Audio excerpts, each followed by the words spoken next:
Bom, primeiro, obrigada pela audiência. Para quem está nos assistindo online, estamos com 100 mil pessoas nesses últimos 2 dias de eventos. Bom, seguindo a agenda de presidenciáveis 2022, nosso próximo convidado é o ex-ministro da Fazenda, Ciro Gomes, e convido também a jornalista Amanda Klein para fazer a moderação. Bem-vindos.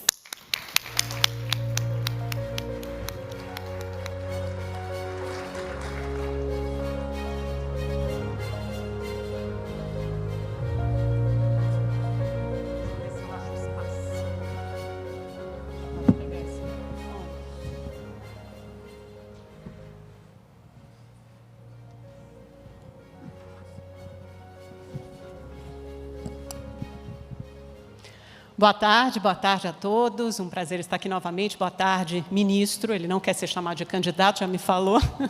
É um prazer estar com o senhor novamente. Tudo bem? Tudo bem, Amanda. Boa tarde a você. Boa tarde a todas e a todos que estamos nesse ambiente. Boa tarde aos que estão em ambientes virtuais nos acompanhando. E eu quero, de pronto, agradecer ao BTG Pactual e ao André, que eu conheço mais ou menos há uns 20 anos, a oportunidade de mostrar que eu não mordo. Mas é afiado, não morde, mas é afiado. Ministro, é até difícil saber do que chamar o senhor, porque já foi ministro, governador, prefeito, deputado, mas vou ficar com o ministro por enquanto. É a sua quarta candidatura à presidência da República. Em 2018, o senhor foi muito bem, ficou em terceiro lugar, quase 13% dos votos. No entanto, nunca conseguiu passar para o segundo turno. Por que o senhor acredita que dessa vez será diferente? Porque eu sou brasileiro e não desisto nunca, né? Seria a frase mais rápida para eu me livrar, né, dessa indigência eleitoral. Deixa eu dizer para vocês, uma candidatura majoritária, ela tem uma naturalidade. Ou ela não é natural, ou ela é natural. E eu sou contemporâneo de alguns fenômenos, né? O fenômeno Fernando Henrique /Real. Então, o Fernando Henrique não se elegia deputado federal. Nós éramos do mesmo partido, ajudei a criar o PSDB, e nosso candidato era o Tasso Gereissati, que tinha montado a equipe do Plano Real, e eu era o único governador do PSDB, nem idade tinha para ser candidato, e o candidato natural era o Tasso. Anunciado o Plano Real, o Fernando Henrique sentiu que o vento tinha soprado para ele, rasteira no Tasso, vira presidente da República. Na sequência, o colapso, não é, do Real, ali na virada da reeleição do Fernando Henrique, abriu caminho para o Lula, que é um fenômeno absolutamente, não é, exuberante, para ficar numa palavra neutra. Exuberante para o bem e para o mal. O Lula hoje é uma pessoa sobre quem todo mundo tem opinião, ou adora, ou odeia, enfim, mas ele é o fenômeno da temporada, onde quando eu amadureço para a vida pública brasileira, nacional, depois da minha experiência como prefeito de Fortaleza, governador do estado, enfim, deputado 2 vezes, e agora, em 18, era uma naturalidade a minha candidatura. O Lula percebeu isso e resolveu trabalhar para me isolar e ganhar as eleições para o Bolsonaro, que na cabeça dele, que é um malicioso, é um homem esperto, eu não estou me queixando. Ministro Jobim, meus cumprimentos, estando esse grande brasileiro numa sala, eu preciso destacar a sua presença. O homem de 7 instrumentos, não é? Nos poderes todos. São merecidas as palmas às quais eu me associo. Enfim, e o Lula, então, conspirou para que o Haddad, que tinha acabado de perder as eleições no primeiro turno, para nulos e brancos, e em todas as urnas de São Paulo, fosse o candidato a presidente da República, numa eleição cuja força dominante era o antipetismo. Pudera, a maior crise econômica, que é essa que está aí, associada à generalização da corrupção percebida na população como elemento central, orgânico do modelo de poder, ainda que, na minha opinião, o Lula não tenha tido o devido processo legal, como depois o Supremo Tribunal Federal confirmou aquilo que eu vinha dizendo desde a origem. Agora é minha vez. É simples assim. E assim, eu estou delirando? Não, não estou delirando. Primeiro, nós temos que a reeleição é um mandato de 8 anos com um plebiscito no meio. É tão desigual a condição da disputa num país como o nosso, que copiamos dos Estados Unidos, isso também é verdade lá, sem a vulgaridade brasileira, que o mandato de 8 anos tem um plebiscito no meio, isso é a reeleição. Pela primeira vez na história brasileira, vimos lá nos Estados Unidos com Jimmy Carter, por exemplo, esse plebiscito parece ser hostil ao atual presidente, numa proporção que hoje, lendo um consolidado dos levantamentos, para quem tem a experiência longa que eu já tenho, numa proporção de 75 a 25, e com tendência para um plebiscito de 80 a 20 contra o atual presidente. Isso é o que está posto daí. O Lula, que é 100% conhecido, adorado, amado, enfim, captura, na melhor hipótese, 45, 48. Portanto, se for 75 a 25 e ele capturar 45, tem 30% do eleitorado brasileiro que, como primeira atitude, diante de um quadro completamente artificial, em que só prestamos atenção nisso, os políticos, os jornalistas e os banqueiros que querem sinalizar, antecipar cenários para ajudar os seus clientes, especialmente os estrangeiros que ficam com dificuldade, como é isso aí no Brasil e tal, não é serviço fácil. Mas se vocês olharem o que eu estou querendo dizer, em fevereiro de 2018, toda a elite brasileira tinha feito um consenso ao redor do Geraldo Alckmin, que no fim da eleição perdeu para mim em São Paulo. Por quê? Não é defeito dele. A eleição tem uma naturalidade, eu dizia, e concluiu com isso. E a naturalidade desta eleição não é o que parece ser hoje um movimento antibolsonarista, que encontra o Lula, nesse primeiro momento, como mais viável.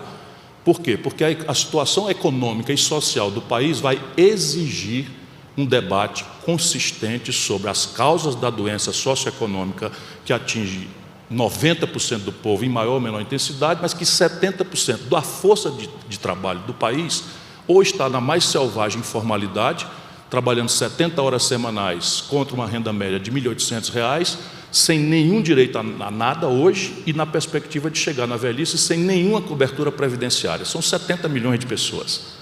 E homens de Estado devem se preocupar com isso. A fome atinge 129 milhões de brasileiros. O desemprego aberto chega a perto de 13 milhões de pessoas no Brasil. Uma de cada 4 crianças apenas no Brasil faz as 3 refeições. E o povo vai pedir uma compreensão estratégica disso e vai identificar. E aí, desculpe a falta de modéstia, isso é muito mais uma tragédia brasileira, mas a única pessoa, isso é ruim para o Brasil, devia ser todos nós, que tem um livro escrito propondo com começo, meio e fim, um diagnóstico bastante claro da crise brasileira, com uma terapêutica muito explícita, que tem coragem de desagradar determinados grupos de interesse legítimos da vida brasileira, como o meio financeiro, sou eu. Isso é uma tragédia para o Brasil, mas eu, neste momento, acredito que eu sou o olho em terra de cego. Então a chance é a maior da minha vida. O senhor vai ter que se defrontar com 2 grandes fenômenos, um à esquerda, Lula, um à direita, Bolsonaro. Vamos falar então um pouco do seu projeto, depois a gente volta para a política, ministro, porque quando o senhor lançou essa candidatura, o senhor falou num projeto, em lançar um projeto nacional de desenvolvimento, que passa necessariamente por rever ou acabar com o teto de gasto, quero que o senhor explique isso melhor para a gente, mas é uma guinada na atual política econômica, começou com Temer, foi seguida e talvez aprofundada por Paulo Guedes. Como funcionaria exatamente esse projeto nacional de desenvolvimento? Um político deve ser avaliado numa sociedade madura pela sua prática, porque, retoricamente, até o Moro é capaz de fazer um discurso interessante, como eu suponho que ele tentou fazer aqui entre os senhores. Eu digo isso porque a gente tem que ter limites. Não, ele acabou de dizer que o Nordeste brasileiro tem uma vantagem muito grande, porque tem muito sol, mas, infelizmente, esse sol estabelece que o Nordeste é árido. A minha vontade foi ligar para ele e perguntar se ele aprendeu tudo isso sozinho, ou se perguntou para alguém. Enfim, mas deixa eu dizer para vocês, a prática é que deve ser perseguida. De novo, eu estou me apresentando com muita vontade de ser ouvido. Eu sei que o ambiente não é propriamente simpático para mim, mas eu acho que nós precisamos estabelecer uma relação de restaurar a autoridade moral, em que os políticos merecem respeito, não porque a gente concorda com eles, mas porque eles não mentem, não enganam, não prometem o que não vão fazer. Então, eu estou me apresentando, eu sou ex-governador do 8º estado brasileiro, de onde saí com o maior nível de aprovação entre todos os governadores do país, nem um dia de déficit. Ao contrário, naquela data, recebi de um grande brasileiro, Tasso Gereissati, o estado arrumado, com algo ao redor de 18% de receita corrente líquida livres para investimento. Eu fiz um punhado de providências ali, deixei o Estado com 36,5% de receita corrente líquida para investimento. Só que, ao invés de eu gastar por conta, eu peguei 3% desse investimento e, sem anunciar, comprei com deságio de 34%, 100% da dívida mobiliária do Estado do Ceará, com 15 a 20 anos de antecedência. Isso mesmo que os senhores ouviram, e as senhoras, eu comprei e paguei a dívida do Ceará, a dívida mobiliária que quebrou São Paulo, que quebrou o Rio de Janeiro, que quebrou Minas Gerais, que quebrou o Rio Grande do Sul, que estão até hoje nessa situação, que levou o Banespa à bancarrota, que foi eu que fiz a intervenção, eu fui ao mercado e paguei com 15 a 20 anos de antecedência, livrando o Ceará dessas oscilações malucas dos juros que chegaram. Estávamos conversando com o André agora, eu era ministro da Fazenda, para fins de, de plantação do real, o juro real era 20%. E o Ceará ficou protegido, e há 30 anos nós não falamos em desequilíbrio fiscal. Eu já tinha sido prefeito de Fortaleza. Na minha administração, Fortaleza tinha 3 administrações que me antecederam com funcionalismo atrasado 3 meses. Fortaleza nunca houvera pago o 13º salário. Eu, em 3 meses de administração, paguei 6 folhas de pagamento. E fiz também um ajuste absolutamente pesado, em que, por exemplo, 17 mil pessoas foram demitidas. Então, a austeridade fiscal é um valor absolutamente central, mas a população brasileira é enganada sistematicamente por um tipo de discurso político que quer, entre nós, criar uma espécie de jabuticaba. Onde é que a gente se protege para saber se a gente está errado nessas coisas? Eu estava te perguntando, Amanda, onde é que existe na literatura? Qual é o autor? Os mais especialistas do mundo, os mais audaciosos, os mais conservadores, quem defende um teto de gastos com status constitucional por 20 anos, que exclui dos 4 trilhões e 800 bilhões do orçamento, exclui 3 bilhões, que é a rolagem de dívida e amortização, pesa sobre 1 trilhão e 800, sendo que as despesas correntes com o servidor e previdência estão aumentando acima da inflação, remanescendo, portanto, a retórica do teto, deprimindo o orçamento de investimento do país a zero. E aí nós não conseguimos entender porque, pela primeira vez, o Brasil tem uma década inteira, pela primeira vez em 120 anos de estatística, o Brasil cresce zero. Porque o papel do investimento público, não só diretamente para dar eficiência, produtividade sistêmica à economia, que a propósito a produtividade brasileira está indo para o resto do chão, está despencando, economia do conhecimento, mundo digital, nós estamos ouvindo falar isso como se fosse um filme de ficção científica, e nossa economia está indo para o brejo. Completamente indo para o brejo, a economia real do Brasil, por conta dessas ineficiências. Portanto, veja, como é que a gente faz no Ceará? Eu vou dar exemplo, porque eu gostaria de, se vocês aceitarem me ouvir, eu preciso, para além da minha palavra, mostrar um exemplo. Como é que o Ceará trata esse assunto? Nós excluímos o investimento do teto. Então, o teto de gastos no Ceará existe, já faz tempo, e ele apenas é um coadjuvante para proteger a decisão política da exacerbação corporativa que pode explodir um motim da Polícia Militar de Minas Gerais, lá com um governador que tem uma retórica extremamente conservadora, em linha com essas coisas todas, com essa retórica, e que prometeu que ia dar 49% e não deu, porque Minas está liquidada, está falida. Então, no Ceará é o seguinte, tem um teto de gastos, mas o investimento é livre dele. E aí a gente tem hoje, acreditem, examinem, vão no Google, o maior investimento per capita do Brasil, pode? Eu sei que no imaginário de todos aqui, o Ceará é uma periferia meio irrelevante. Nós somos o 8º estado em população e somos o primeiro estado brasileiro em investimento per capita. Sob o ponto de vista nominal, e encerro para dar exemplo, nós somos o 3º investimento nominal do país. Isso repercute, nossa segurança pública multiplicou o efetivo por 3, nossa educação é a melhor do Brasil, o piso que agora o Bolsonaro, fazendo cortesia com o chapéu alheio, aumentou em 33%, já foi implantado no Ceará. Sobral, a minha cidade, tem o melhor IDEB do Brasil, que é onde a gente começou esse experimento. O fundo de pensão do servidor público do estado do Ceará é superavitário. Ministro... Por isso que eu tenho coragem de ser candidato a presidente do Brasil. Na hora que a gente impuser um mínimo de equilíbrio, racionalidade na política brasileira, esse país vai ser uma coisa absolutamente extraordinária pelo pulso que nós temos de vocação empreendedora. Se a gente desinterditar essas loucuras que estão fazendo com a nossa imagem no estrangeiro, o descuido no relacionamento com as grandes potências, enfim, tudo isso está por ser resolvido, mas o Brasil tem como resolver, mas não será com jabuticaba.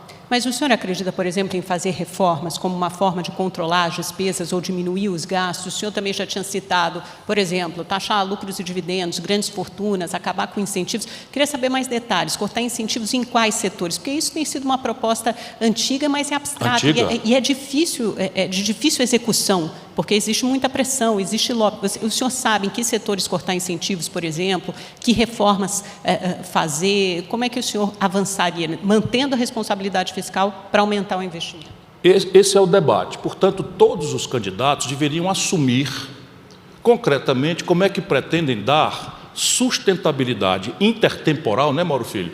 No tempo, para o galope da dívida pública versus o fluxo. Essa devia ser uma tarefa. E aí, veja bem, isso é contabilidade.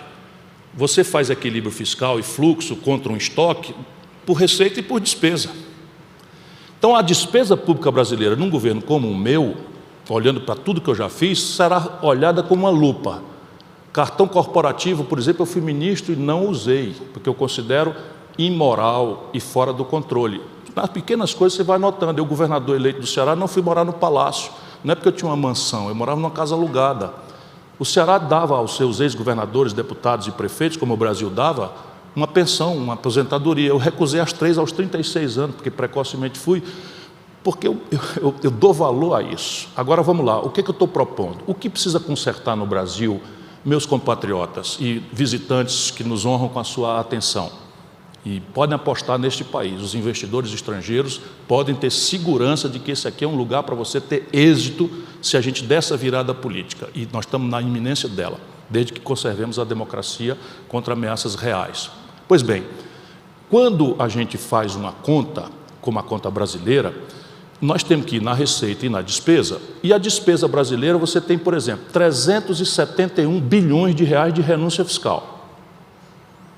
Já fizemos no Ceará, quando se sinalizou a crise de 2020, 2021, nós chamamos os empreendedores do Ceará, a quem nós incentivamos pesadamente. Eu criei a indústria calçadista do Ceará, hoje nós somos o maior exportador de calçados, não tinha uma fábrica, porque nós não somos nem sede da matéria-prima e nem sede do mercado.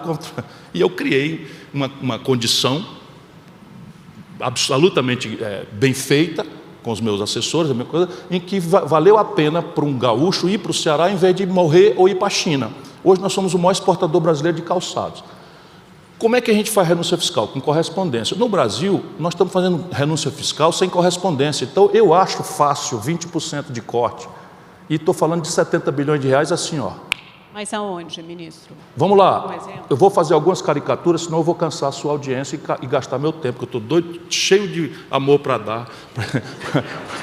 Não só não mordo, como sou bastante amoroso quando tem oportunidade. Mas a gente precisa conversar sério isso. Deixa eu ver aqui. Vamos lá. Cesta básica é uma coisa que no imaginário popular devia ser imune a tributos, porque tem um valor, vamos baratear a cesta do povo e tal. Ok, estou de acordo com esse valor. Aí meteram queijo suíço, meteram salmão, meteram filé mignon e mais 36 produtos que a minha equipe já identificou, cuja renúncia fiscal, sem justificativa, filé mignon, salmão e queijo suíço são os exemplos, deixa de arrecadar 8 bilhões de reais por ano. Com 8 bilhões de reais eu faço pelo Brasil o que estamos fazendo no Ceará, universalizar a creche em tempo integral para todas as crianças de 0 a 3 anos. 8 bilhões dá para botar 1 milhão de crianças por ano numa creche top, para a classe alta de São Paulo querer frequentar. Isso é então 20% de 371 dá 70 bilhões na matemática moderna, não é? Estou tirando os trocados aí, que é para poder a gente soltar uma emendinha parlamentar, não é? Que também eu não vou mudar o Brasil assim tão violentamente, que se diz, a individual, a de bancada vai acabar e a emenda do relator vai acabar. Acaba no primeiro dia, emenda do relator, orçamento secreto, que diabo é isso, diríamos nós. Ministro, vai precisar combinar com o Congresso, vai ser difícil. Vou precisar combinar com o Congresso. De novo, dadivoso e me apresentando, eu fui já o deputado federal mais votado do Brasil. Acabei de encontrar o ministro Fábio Farias, que vai me suceder nesse auditório, de quem fui colega e sou amigo. O Ciro Nogueira, o homem da Casa Civil, o líder do Centrão, foi meu colega e é meu amigo. Nós trabalhamos juntos no Piauí e no Ceará ainda hoje, por exemplo. Então, eu conheço a turma toda. O que nós precisamos fazer é restaurar a autoridade da presidência da República. Sabe, restaurar, e como eu conhecia o Bolsonaro. O Bolsonaro roubava dinheiro da gasolina do gabinete. Aí vocês podem rir, mas isso estava plantado lá atrás. É muito grave. Se vocês pegarem o gabinete do deputado Ciro Gomes, na mesma data do deputado Bolsonaro, a verba de gasolina da minha sala, do meu gabinete, era R$600 por mês, a do Bolsonaro 12 mil. O recibo por mim variava de posto a posto dentro de Brasília, do plano piloto, que é onde a gente trabalha e vai para casa, e vai para os restaurantes, e o do Bolsonaro era num posto só na Barra da Tijuca, no Rio de Janeiro. Tudo bem, você acha que é muito pouco, vocês vivem mexendo com bilhão, com milhão, mas se você olhar o gigante, você conhece pelo dedo. Pode acreditar, se você quer achar que uma pessoa é séria, olha o dedo. Se você receber auxílio moradia, tendo moradia, você é potencialmente picareta. Estou falando daquele outro que eu já falei aqui para não... Sai do governo e vai trabalhar para uma multinacional, cujo faturamento, 80%, é de empresas que o cara quebrou. Sabe, o meu padrão ético não suporta isso, e o Brasil não pode brincar mais. Não dá para fazer da presidência da República um lugar de estagiário, porque o cara representa, no simbólico, um valor que nós temos acordo que é gravíssimo, combate à corrupção. Ora, combate à corrupção se faz com exemplo, com uma sentença bem dada, que não será anulada, sabe, não fazendo da magistratura um palanque para a política, porque se os juízes agora forem fazer política, olha, acabou a brincadeira. Acabou a brincadeira. Outro dia a Polícia Federal me visitou, ontem o tribunal consertou, e não é que eu seja imune à investigação, não, pode e deve investigar tudo, mas eu sou limpo, e posso provar que sou limpo, porque eu tenho 40 anos de vida pública. Combinar com os russos, o que é? Eu vou propor um novo modelo de governança política. Qual é? Só e somente só, ao redor das reformas que o país precisa, eu vou substituir essa rendição imobilista que só dá crise. Desculpa, o Collor foi cassado, o Fernando Henrique saiu pela porta dos fundos e o PSDB nunca mais ganhou uma eleição nacional. O Lula foi parar na cadeia, a Dilma foi cassada, o Michel Temer saiu pela porta dos fundos, e o Bolsonaro, que teve essa oportunidade, está desmoralizado. Governar desse jeito e com essa gente é a certeza do fracasso pela história brasileira. O que é que eu vou propor? Primeiro, vou falar o que eu pretendo fazer antes, para transformar a eleição não numa escolha de Chico, Maria ou Manel, mas num plebiscito programático, em que eu vou dizer, vou tributar progressivamente as heranças de forma em linha com as melhores práticas internacionais. O Ceará cobra 8%, que é o teto. São Paulo cobra 4%, Minas Gerais, com dificuldade, cobra 4%.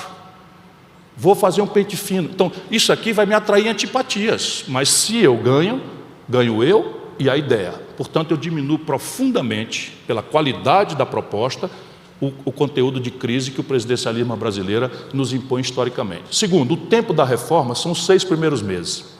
Tempo precioso que o Fernando Henrique teve na mão, porque o real explicava tudo e não propôs nada. Porque não tinha compreensão estratégica do Brasil e traz a reeleição como preocupação central. Recupere se eu estou falando algum exagero. A única reforma que o Fernando Henrique propôs no primeiro mágico ano foi destruir a diferença entre empresa nacional de capital nacional e empresa estrangeira de capital estrangeiro, para fins de não permitir discriminação do BNDES. Foi a única proposta. E mais nada, só terminando. E quais são as suas depois, ministro? Então, as reformas eu vou dizer todas. Essa é a prioridade. Mas primeiro, como é que eu vou combinar com os russos, que é a pergunta mais grave, para a gente sair dessa rendição ao imobilismo politiqueiro que só dá crise. Então, propor uma proposta concreta para fazer com que o voto dado a você seja dado às ideias, portanto, dar um conteúdo plebiscitário ao projeto que você representa. Segundo, propor nos 6 primeiros meses. Terceiro, propor um novo pacto de governadores e prefeitos. Hoje, 23 dos estados brasileiros, dos 27, estão ilíquidos, ali na fímbria do limite, ou extrapolando o limite prudencial da Lei de Responsabilidade Fiscal. São Paulo, por exemplo, não passou disso e está falando que tem um investimento porque passou quase um ano sem pagar dívida com a liminar. Hoje o Rio Grande do Sul está pendurado no liminar e o governo federal está pagando o juro da dívida do Rio Grande do Sul, da dívida do Rio de Janeiro, da dívida de São Paulo e tal. Pois bem, se eu trouxer esses governadores mediante um Asset Liability Management, né, dos seus passivos, que não vão mudar a contabilidade, são 600 bilhões de reais a dívida dos estados e municípios, já por dentro da dívida de 7 trilhões do Brasil, mas o problema é o prazo e o constrangimento. Então, o que é que eu vou fazer? Eu vou propor, em troca de uma mediação estratégica para viabilizar as reformas explicitadas na campanha e propostas nos 6 primeiros meses, que os governadores venham fazer uma grande mediação junto com os prefeitos, porque isso cria um elemento que me protege do toma lá da cá dos gabinetes corruptos de Brasília. E, por fim, persistindo o impasse, eu quero que a gente tenha coragem de praticar aquilo que as democracias maduras do mundo inteiro fazem. Persistir o impasse, o que é normal em qualquer democracia, é mandar essa reforma a plebiscito popular. Por quê? Porque, repare, se eu proponho que a alíquota do imposto de renda deve ser progressiva mais do que é hoje, quem vai pagar mais é natural, é humano. Eu não tenho prazer nenhum de cobrar imposto, nem faço isso para perseguir ninguém, apenas eu quero dar sustentabilidade estratégica, restaurar a capacidade do país crescer, de recuperar a confiança, enfim, de tudo isso que só se faz com números, arrumando a conta, para valer. Então, todo mundo que olhar para o Brasil, isso, aquele é um país arrumado, que tem um fluxo modesto, mas a dívida está num processo de, ao longo do tempo, manejada. Aí vem AAA, vem classificação de risco, vocês conhecem melhor do que eu, e só vai por aí. Conversa não resolve esse problema. Esses ciclos de mentira e promessa, só dão fuga de capital, e o Brasil hoje é um país bandido na comunidade internacional, por mil razões, a questão ambiental, mas a questão financeira também, e a questão do leque de democracia. Portanto, nós não devíamos ter medo. Chamar o povo para votar. Uma reforma da Previdência, sabe quando é que vai passar no Congresso? Nunca. Só o Brasil, estou falando das reformas que eu pretendo fazer juntas todas num pacote só, é uma revisão constitucional. Só o Brasil, eu estudei 63 países com a minha equipe, estão aqui Nelson Marconi e Mauro Benevides Filho, que falam por mim. Tem absoluta qualificação para desdobrar detalhes dessas visões aqui. Eu estou sendo longo porque a resposta é uma pergunta muito inteligente, muito importante e muito central da vida brasileira. Então, veja, Previdência, só o Brasil, Argentina e Venezuela insistem no regime de repartição. O regime de repartição tem duas premissas que sumiram da vida humana e do Brasil de forma trágica: demografia jovem e alta formalidade do mercado de trabalho. Ninguém precisa ser especialista. Onde é o eixo central de financiamento da Previdência? A carteira assinada. É ali que vem o financiamento central. O que ela não consegue pagar, o Tesouro supre, que é o déficit da Previdência. Pois bem, 70 de cada 100 trabalhadores brasileiros estão desempregados ou estão na informalidade. Acabou a Previdência, esse regime não existe. Aí mentiram para vocês que tinha sido feita uma reforma. Em 18 eu estava, presta atenção, eu estou propondo uma reforma da Previdência, ela tem 3 pilares, um regime geral de um salário mínimo para todo mundo, que possa ou não pagar, para consolidar em status constitucional uma renda mínima de cidadania, né, um segundo estágio de repartição submetido a um teto, que eu vou discutir se é 5, 6 ou 7 mil, e uma Previdência só para todo mundo, civil, militar, judiciário, o regime geral, operário da construção, comerciário, em que, se você quiser ganhar acima do teto, vai contribuir voluntariamente para um fundo que vai ser a grande ferramenta de elevação do nível de formação bruta de capital do Brasil, que é criticamente ancorada aí em 14%, 15%, 16%. O Dedes agora deu uma viajada, mais uma viajada na maionese, com todo respeito aos bons amigos que temos aqui, ele e eu, não é? Conheço há 20 anos também, diz que o país tem 20% de formação bruta de capital, nós estamos com 14%. A China tem 44%. E formação bruta de capital, modernamente, são fundos de pensão, não é, André? O maior acervo, por isso eu digo no meu livro, Karl Marx não esperava.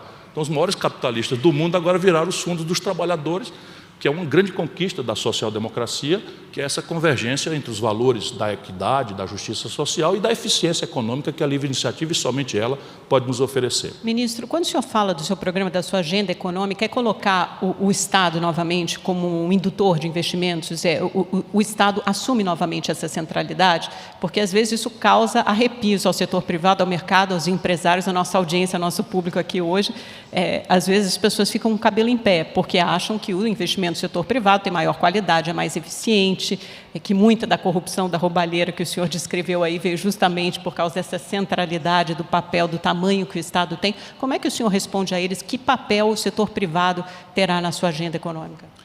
Raciocinemos juntos. Por favor, mantenham suas convicções, não tem problema, mas pendura elas um pouquinho ali no cabide lá fora, e vamos raciocinar juntos aqui. Depois a gente vai lá e pega a convicção e bota de novo na cabeça, porque o que pega é catapora, a ideia não pega, né?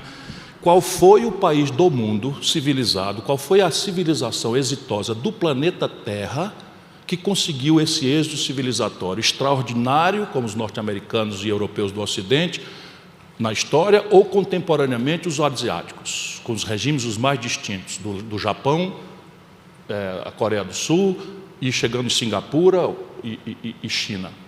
Esqueçam a retórica, esqueçam a propaganda ideológica. O que funciona por detrás do êxito civilizatório, pouco interessa o discurso e o desenho institucional, é a sólida participação de Estados nacionais poderosos, e aqui o constrangimento é que nem necessariamente democracia precisam ser. China, não é? Mas são Estados poderosos. Como é que a gente anota esse poder? Capacidade de intervir, de catalisar a poupança privada, de se associar à poupança privada e acelerar tanto os elementos de progressos tradicionais, a infraestrutura, quanto os elementos essenciais ao progresso novo da economia digital, da economia do conhecimento, sem o que esse mundo não existiria. Então, a confusão da retórica norte-americana é que talvez crie essa convicção de que o Estado é mau. Ora, depende. A Companhia de Água e Esgoto do Ceará, a CAGES, é uma joia de gestão e de administração estatal. E por que ela permanece estatal? Por algum preconceito nosso do Ceará? Não. O Ceará tem 184 municípios, 12 são superavitários, o resto tudo deficitário. Então nós precisamos de uma companhia estatal que faça subsídio cruzado, cobra um pouquinho mais de quem pode pagar mais e garanta que há água e abastecimento para todo mundo, como é direito de uma sociedade tão gravemente desigual quanto a nossa. Então, o que me importa é o que o Deng Xiaoping dizia quando fez a virada chinesa. Não é a cor do gato, é que ele caça o rato. Então, veja, infraestrutura no mundo não existe sem participação do Estado. Significa participação o quê? Estatismo? Não, de jeito nenhum. Qual é o problema de dar uma concessão de estrada? Eu não vejo nenhum. E vejo, sabe qual? A concessão do Galeão. Vocês não estão vendo? Sabe o que está acontecendo com as concessões das estradas do Paraná, que é o país que eu conheço? Paraná. Todas foram devolvidas. Hoje não tem mais nenhuma praça de pedágio funcionando no Paraná. Por quê? Porque todos os business plan contratados de consultorias estrangeiras, em vez de contratar o BTG, simulavam 4%, 5%, 6% de crescimento econômico. Depois eu estou querendo ser aceito, né? Desde que seja com as minhas ideias e meu padrão, né? Então veja, no Ceará, sabe quantos quilômetros de estrada pedagiada tem? Nenhum. Eu construí 3.600 quilômetros, o Cid construiu 7.000, Camilo construiu 4.000 quilômetros de estrada. Isso aqui não é porque tem tanta estrada no Ceará, algumas são superposições e tal. Enfim, estamos duplicando as estradas, mas lá não há economia para subsidiar. E aí vamos pegar a BR-116, que é a Dutra. A Dutra nasce, a BR-116 nasce lá na Avenida Guanambi, Fortaleza, e termina no Porto do Rio Grande, lá embaixo, no Rio Grande do Sul. Pois bem, quando ela junta São Paulo e Rio, é o maior fluxo de tráfego. Qual é o problema de pedagiar, de cobrar, etc. Os caminhoneiros, um problema à parte que a gente precisa discutir. Mas está aí a Dutra funcionando. Quando liga São Paulo a Curitiba, outro grande fluxo de tráfego, é a Regis Bittencourt, duplicada, funcionando, pedagiada. Qual é o problema? Nenhum problema. Só que essa mesma estrada liga Cabrobró, em Pernambuco, Salgueiro, em Pernambuco, a Valadares e Teófilo Otoni, em Minas Gerais. Está toda esburacada. Por quê? Porque os militares que conheciam o país, não estou defendendo aquilo, mas conheciam o país, faziam subsídio cruzado, sabe? Cobrava aqui para pagar acolá. Então, Infraero tem 50 aeroportos no Brasil. 6 dão lucro, 8 dão lucro. Entregaram todos os 8 para a iniciativa privada e perdemos a fonte do subsídio cruzado para financiar os outros aeroportos que têm que funcionar também. Então, o que eu defendo? Eu defendo a lei do menor esforço. Nenhum país prosperou sem um Estado forte, mas nenhum país prosperou também, ou teve êxito civilizatório, sem uma iniciativa privada poderosa. É um elemento essencial do progresso da humanidade. Eu não tenho nenhum problema petista, ou neopetista, ou de pseudo-esquerdismo. Já superei isso há muito tempo, até papo furado de quem é criptoconservador da goela para fora, não é? Progressista da goela para fora e criptoconservador, inclusive na roubalheira, quando de fato está trabalhando. Sei bem do que eu estou falando. Isso tudo vai ser mostrado no debate. Desculpa, não precisamos falar a verdade, mas há um terceiro elemento do êxito civilizatório, uma aposta na inteligência nacional e na tecnologia. E, de novo, não existe aposta internacional em tecnologia e ciência sem uma presença central do Estado Nacional. Sabe a internet? Foi desenvolvida por um orçamento de defesa do Estado norte-americano. Sabe o celular? Foi desenvolvida por um pretexto de defesa pelo orçamento do Estado norte-americano. Sabe o HTTP, que permite a garotada jogar videogame online, etc., etc., é um domínio do CERN, que é uma agência pública estatal. Então, o que é que nós temos que fazer? Sair do debate ideológico de intoxicação e simplificações grosseiras e fazer um plano. Qual é o objetivo do país? Ainda agora eu estava conversando ali, nós temos que hierarquizar nossas prioridades e transformar essas prioridades num grande consenso nacional, porque o que se faz hoje não pode fazer tudo. Tem que fazer o que é mais essencial, o que retorna mais rápido, o que tem mais eficiência nos ganhos de produtividade que o país não pode mais adiar. E isto é o que eu estou propondo. Mas e aí, por exemplo, rever as privatizações? O PT sugere rever a privatização, o processo Eu de privatização reverei da duas Eletrobras. privatizações se elas se consumarem. Uma, petróleo, por uma circunstância, não é ideológica, acredite. não é ideológica. Por exemplo, eu fui a favor da privatização da Telebrás. Não vejo razão para não fazer. Qual é a minha preocupação agora? É que as agências reguladoras, salvo exceções, viraram um antro de roubalheira. Acreditem nisso, ou se vocês já não sabem, né? Virou um antro de roubalheira, que os políticos se assenhorearam das agências, e é um escândalo que está acontecendo no Brasil, salvo exceções, que a gente não pode ser injusto. Mas veja, a tarifa de telefonia brasileira é a mais cara do mundo, ou está entre as mais caras do mundo. Por quê? Porque o marco regulador idealizado não funcionou. Cadê as empresas espelho, que iam competir e garantir a competição? Não aconteceu. Em ambiente de oligopólio ou de monopólio, é justo e da literatura capitalista que o Estado administre a tarifa, faça a regulação. O mundo do petróleo, meus compatriotas, só tem dois atores, estatais que controlam 80% do petróleo do mundo e 20% de megacorporações privadas que são associadas estrategicamente aos seus governos nacionais e jogam com eles. Ou alguém aqui tem dúvida que a grande tensão entre os Estados Unidos e a Rússia hoje é o Nord Stream 2.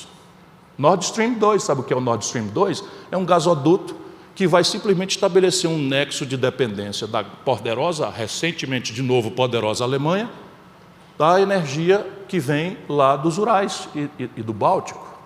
É disso que se trata, substituindo o mercado do gás liquefeito norte-americano. Esse é o jogo.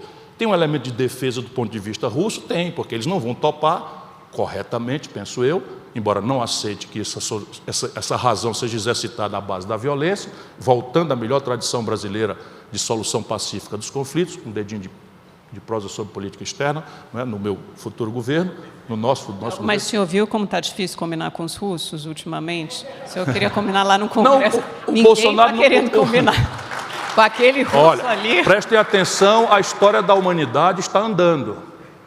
Pela primeira vez, desde a Segunda Guerra Mundial, os norte-americanos estão numa sinuca de bico.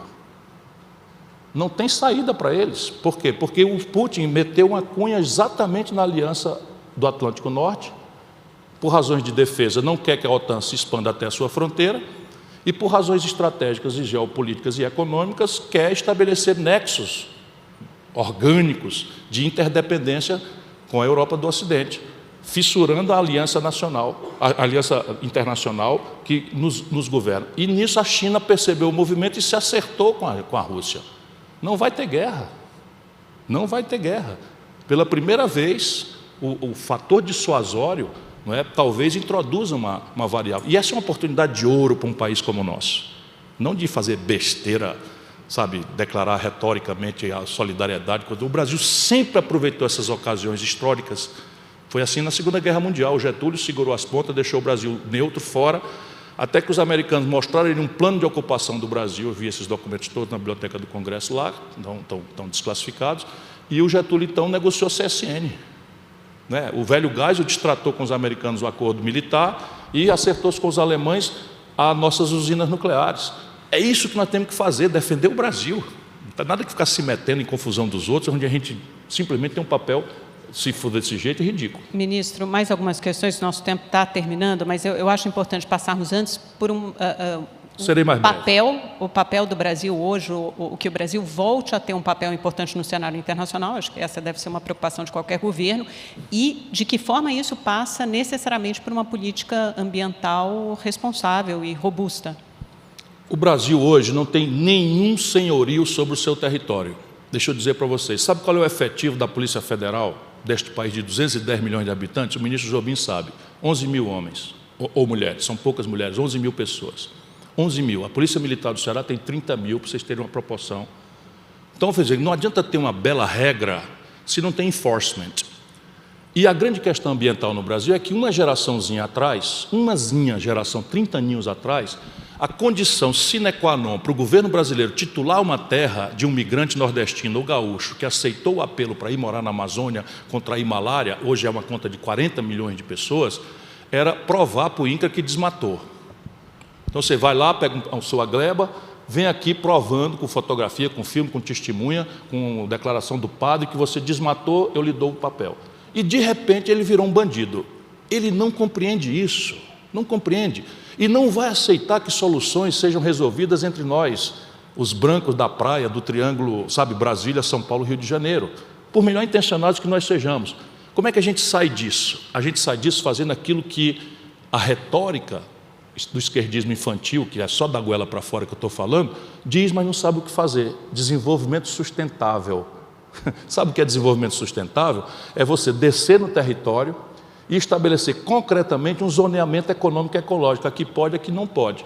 E a partir de consensar isso, com grande participação popular, estabelecer uma reconversão produtiva das tradições produtivas que hoje só são aquelas que eles sabem fazer. Desmatar para tirar madeira, desmatar para abrir pasto, degrada o solo, e esse solo morto, que são milhões de hectares, milhões de quilômetros quadrados, né, de hectare, desafiando o país a recompor esses solos com tecnologia que nós temos, que a Embrapa tem, que o meu projeto pensa, diz onde é e como é que pode fazer, etc, etc. Passa a bola para vocês verem, passa a bola, me dá a bola, eu estou pedindo a bola, me dá a bola para vocês verem, não é? Se eu não arrumo essa casa. Mas aí o enforcement tem que ser feito no território. Mas eu não posso fazer enforcement se eu não tenho legitimidade. Como é que eu vou fazer para um camarada dizer o seguinte para ele na Amazônia, que é o que eu conheço com a palma na minha mão? Você chega na faixa de fronteira, cabeça do cachorro, o Jobim conhece, o ministro da Defesa, chega em Tabatinga, fronteira com coisa. Tabatinga é uma cidade que é conurbada com Letícia, que é capital de uma província da Colômbia. Tem todas as franquias de uma capital, e do lado da fronteira aqui não tem nada, nem uma rádio tinha. Nenhuma rádio tinha, e eles eram obrigados a ouvir música colombiana e espanhol, porque não podia ouvir o samba ou um pagode. Percebe? Isto é o Brasil de verdade. Eu tenho que chegar lá, não é com repressão, é com alternativa. Aí, expertise, Emílio Gueldi no Pará, né, deve ter gente ouvindo, o Instituto Nacional de Pesquisa Amazônica no Amazonas, o Centro Nacional de Biotecnologia, onde você tem perfis de empresas que são extraordinárias, potenciais, em que a floresta em pé vale muito mais do que deitada numa farmácia nova, numa bioquímica nova, num cosmético novo. Enfim, é uma coisa absolutamente potencial que o Brasil tem. Plantar milho, feijão, soja e boi e achar que vai ter mercado externo com esse nível de degradação é o neoprotecionismo. Tanto os verdadeiros ambientalistas como os europeus que não querem, porque a ineficiência orgânica da agricultura deles não permite competir com a nossa, eles vão ter esses elementos para não deixar acontecer acordo nenhum. E a China começou, por uma questão de segurança alimentar, a ensinar os angolanos a plantar soja, e estão anunciando nos documentos que eu leio compulsivamente autonomia em soja em 4 anos. Já habilitaram 23 frigoríficos norte-americanos para dividir a opinião pública americana entre o mundo rural e o mundo urbano, que está preocupado com a desnacionalização da indústria, tanto que deu no American First do Trump. Esse é o grande jogo. Ou nós adquirimos capacidade internacional de afirmar que somos senhores do território, ou nós simplesmente desqualificamos a presença do Brasil, inclusive sob o ponto de vista comercial, quanto mais sobre os valores graves e verdadeiros do aquecimento global, das mudanças climáticas, que são um fato grave, de verdade. Ministro, tem 2 minutos e meio, então, rapidamente, duas últimas perguntas. Primeiro, sobre xadrez eleitoral.